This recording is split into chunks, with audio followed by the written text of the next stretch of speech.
So Ultimate Spider-Man and his son Richard Parker team up against a familiar villain in the Ultimate Universe. But things get a little bit more interesting when the Kingpin decides to pay Ben Parker and Jonah Jameson a visit when Peter is out of town. Welcome back to Keepin' the Comic, and we're diving back into Ultimate Spider-Man here by Jonathan Hickman with issue number 15. So if we remember here from the last time, Peter Parker and Harry Osborn were being hunted down by Kraven the Hunter. And in the final moments, although Peter was able to escape with his life, Harry Osborn, aka the Ultimate Green Goblin, did not share the same fate, and unfortunately, Harry Osborn is no more. So now Peter and family are on the run, and where do we find them? Well, out in the middle of nowhere, living out of an RV. Now, Peter is still trying to come to grips with everything here, with Harry Osborn dying. It kind of all still feels like it's a bad dream. And he's also beating himself up here because he can't believe that he put his family at risk. Now, MJ is trying to cheer him up a little bit here. She understands the situation, but she's like, listen, hey, we're not on the run anymore. We're on vacation. But for Peter, he's like, but I also should be helping people right now, shouldn't I be? And MJ tries to comfort him, letting him know that, yes, you are. You're helping us. And speaking of the us, here comes his daughter, May Parker. And she's up and early, but her brother, well, homeboy is still sleeping because he was up doing some late night reading. Now with these RVs here, let's say that the Parker family has a lot of neighbors, if you want to put it that way. Well, no, literally, there's literally RVs all around them. And let's just say that the majority of the people that are here are very much conspiracy theorist individuals. And when one comes over, the first thing that he says is, morning neighbors, beware strangers bearing gifts. And when MJ tries to make a little bit of a joke here, like, hey, if you keep bringing us coffee every morning, pretty soon I'm going to start to expect it. And this dude's response back is like, well, don't do that. That's exactly how the government gets you. To which MJ responds back and is like, hey, Peter here actually thinks that you're from the government, David, and how he thinks that those are X-ray goggles. And dude just responds back is like, listen, joke's on you, Pete. The only people around here without working X-ray goggles are over on the back row. They'll deny it, but they got him.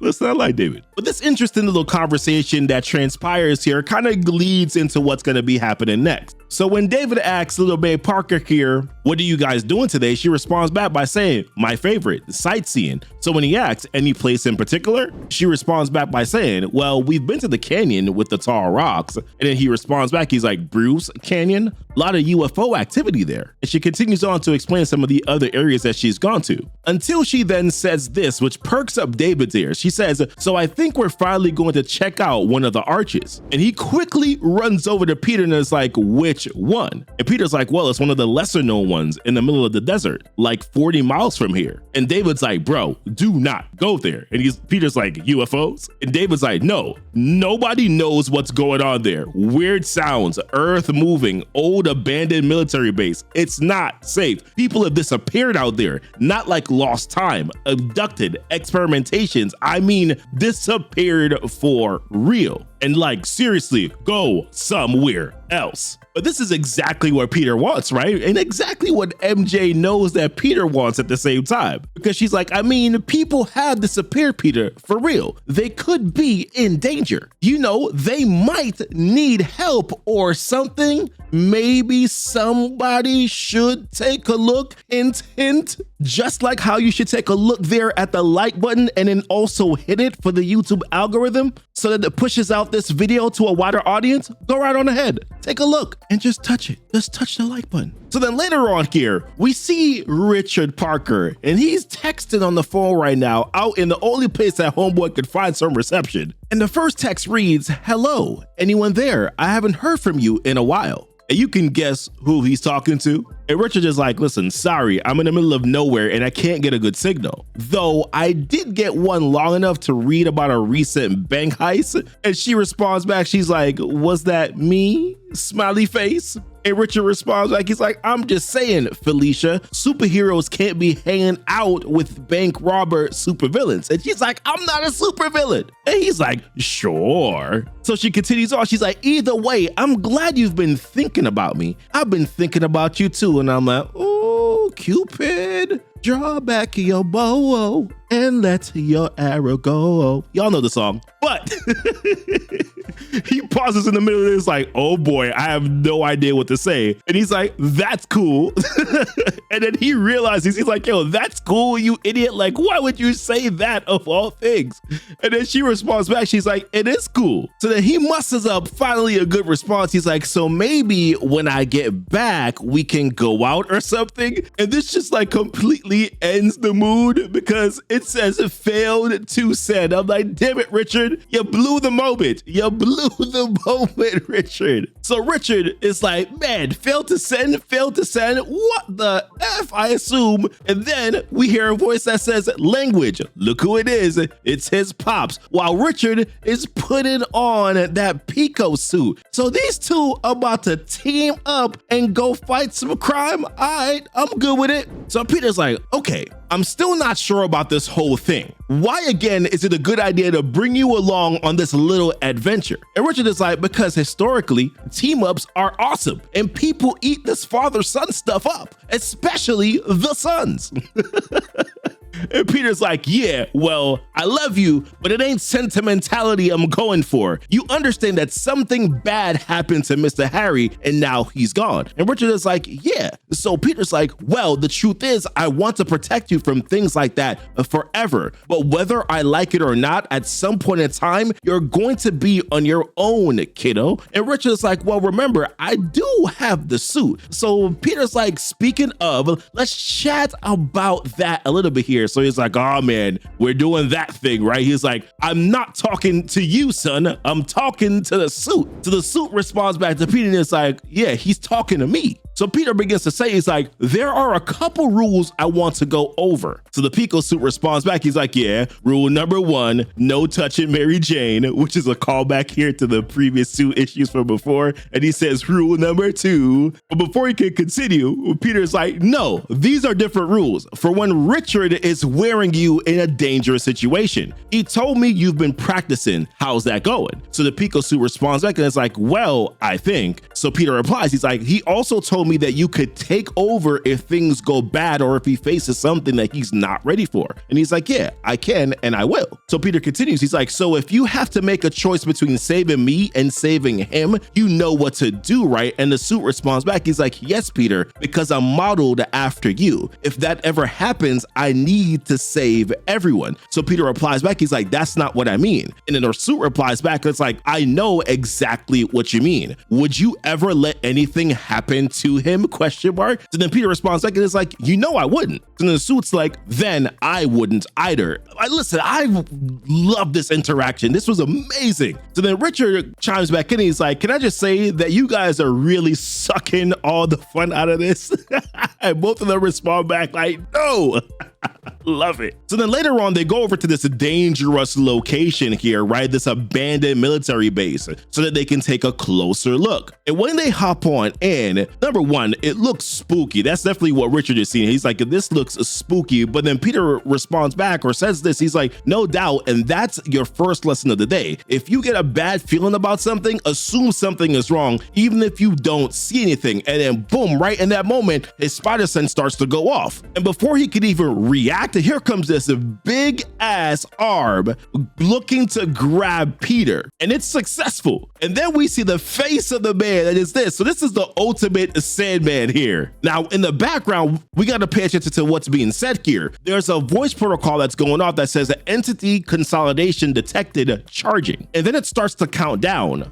3, 2, and then 1. And then in that moment, what looks like electricity of some sort or some spiking of some sort here goes off. And then that vaporizes Sandman. So that stops Sandman momentarily here. And Richard, he goes over to check on his dad, asking like, yo, what the bleep just happened? But before Spider-Man could even try to recover himself, here comes Sandman again, yoking him up. And then we hear the same sounds go off. Entity consolidation detected, charging. 3, 2, 1, and then boom, once again, the Sandman is vaporized and he's down, and here comes Peter tumbling down as well. And Richard, he wants to get into the fight. He's like, listen, I feel like I'm not doing anything right now on this team up. Tell me what to do, Dad. But Spidey's like, yo, I don't even know what's going on myself, except that the tower keeps blasting him apart. But then the Pico suit comes in and says it's a containment device, if I had to guess. So Richard is like, okay, that's kind of interesting. What do you think about that, Dad? And then Spider-Man's Spider Sense starts to go off again, and he's like, oh, just get away. And then he gets yoked up one more time. So then Richard, while Peter's being flung near and far, so then Richard's talking to the Pico suit. He's like, so if we turn it off, that means what exactly? And the suit responds back and is like, that tower seems to be the only thing keeping the creature at bay. Every time it assumes a human form, it's quickly reduced to particles. So Richard's like, okay, so if we turn it off, then that means that he'll be free. And the suit replies back saying, yes, but free to do what, Richard? And Richard's like, to stop using my dad as a damn hammer? To which the suit replies back and says, you know what? That's a good point. So he goes over to the tower, right? And he's asking the suit, like, can you stop it? And the suit replies back and says, yes. So then the suit starts to do its thing. And within seconds, that countdown, that alarm stops going off. And Sandman starts to realize this. And then he drops Peter Parker, to which Richard asks one more time. He's like, Dad, you okay? And Peter's like, thank you. But also, I think I might have a concussion, but you did good. I'm really proud of you. Nice save there. The thing about Richard, he's like, I just hope it's a good idea. So then next here, we see the man who was Sandman. He starts to form back as a man. And he says, oh, thank God, I'm back. And with tears in his eyes, he said, those are my first words I've been able to say in almost 3 years. You saved me. And Richard's like, yeah, that's cool and all, no problem, but like, who exactly and what exactly are you? And then he begins to go on this and then we begin to get this flashback here. And he says, I was just a normal guy who got too curious. They caught me after I cut through the fence and snuck onto the base. So very similar to what he did here in the 616 universe, but it's a little bit different here, as you'll see. I knew someone was doing illegal experiments here, but I never thought that they would make me into one. Now, these men that you see here, these are Modes's men. They look very much like A-men, right? But we saw these Modest men back in the Ultimate series here. They were the ones that were guarding the prisons that Luke Cage was in. Or I should say prisons that Luke Cage was in. And here we see the Sandman here in the middle of the room being experimented on. As he continues on to tell him, he's like, but they did. I became someone who could be the Earth. But after they saw what I had become, they built a tower to keep me from reforming and regaining my human form. Then they left, leaving me that way, trapped and hopeless. But now I'm free, thanks to both of you. So Peter asks, he's like, so if I understand you, you can completely transform yourself into anything with sand, like any shape or whatever? And he's like, yes. So Peter's like, cool. Then maybe next time, instead of using me like a bat, spell out the word help or save me or any of an endless number of things that isn't bashing my head in, just an idea. And the guy kind of smirks. He's like, well, that is a really good idea. I should have thought of that. Well, listen, you can't blame the man. He's been trapped for 3 years. For all he knew was probably more Modest's men again at the same time. So then in this regroup session here, we see Spider-Man and MJ here. It's, by the way, on a web hammock. MJ says here, so it just turns out that this guy was just asking too many questions. And Peter's like, yeah, the wrong questions to the wrong people about what's wrong with the world. And then suddenly he found himself in way over his head. To which MJ says, she's like, cause he just had to know. And Peter's like, just like every other weirdo out there that's on the run. So MJ replies back, she's like, I don't know, Peter. What's weird is in an infinitely complex world, there are people who make up every morning dead set on believing that they know exactly how things are. And she's like, yeah, total weirdos. So then Peter asks a question. He's like, so why do you love me? And she responds back. She's like, because you're awesome and really good looking. And he's like, yeah, that's what I was thinking too. But also, did you try Gwen again? And she lets him know that, yeah, one of the foreign intel guys allowed her to use their phone, but it went straight to voicemail. But she was there at Harry's funeral and how she saw the pictures online, which is just a sad situation, right? Now Gwen is without her boo, her hubby, I don't know, man, the story just really makes you get in the feels, right? But then MJ asks Peter the question. She's like, when's the last time that you talked to Ben? So Peter's like, okay, well, I suppose that I'll check in tomorrow then. And MJ's just hoping that he has some good news. So when Peter talks to Ben the next day, you can tell that Ben is being very cryptic here, because Ben says, he's like, no, I haven't considered more life insurance. Honestly, at my age, I'm not sure I could even get coverage. And Peter on the other line is like, hey, you're not that old, but understood. You okay? And Ben replies back, he's like, my health is good. I run with a healthy crowd, I think. They all seem fine. So yes, I'd consider myself healthy for my age, but you know, this is the world. So Peter's kind of picking up on things. He's like, okay, this is weird. Do I need to come home? And Ben's like, nah, definitely not. And Peter's like, okay, next week, same time. And then Ben just hangs up and says, yes, thanks for the call. And Jonah Jameson, he knows what's going on because he says, insurance, salesman, again? And Ben just simply replies, he's like, it's almost like they won't take no for an answer. But then there's a voice that says, maybe that's because they know more than you do. And when we turn to see who it is, it's Mr. Wellesley. As we know, Kingpin's man, Mr. Wellesley. And then when we pan to see who Mr. Wellesley is with, that's when we see the Kingpin with his 4 men. So then Mr. Wellesley continues. He's like, the two of you have been doing quite a dance, digging up all kinds of untruths about one of the great men of the city. It's salacious, really, and I don't care for it. And Ben's like, tough. And there's a chasm of difference between what you and I would consider an untruth. And Jay adds in, he's like, listen, I mean, the whole idea of it, you, an innocent party, being harmed by our reporting, it's a bit much, isn't it? The feigned outrage, you pointing your finger at us as if we are the ones who are hurting people. Come on, if you're gonna lean on us to stop, don't pretend that you're not the heavy. So then Kingpin doesn't even turn around and just says, show them. So Wesley, he comes over here and gives Ben and Jonah a picture. And they're like, what is this? And Wesley continues, he's like, listen, tomorrow the Daily Bugle is running a story about the reckless owners/operators here of the paper. I am here on their behalf to see if you wanted to make a comment. And he continues on, he's like, what you are looking at right now are various well-sourced police and forensic reports confirming the deaths and murders of a not so insignificant number of people who all happen to share the same name, Ben Rowley, which of course, as you remember, is the alias that the paper was using to make their reports. So Wellesley continues, he's like, so the real question is, what did you do? So Jonah's like, bro, you killed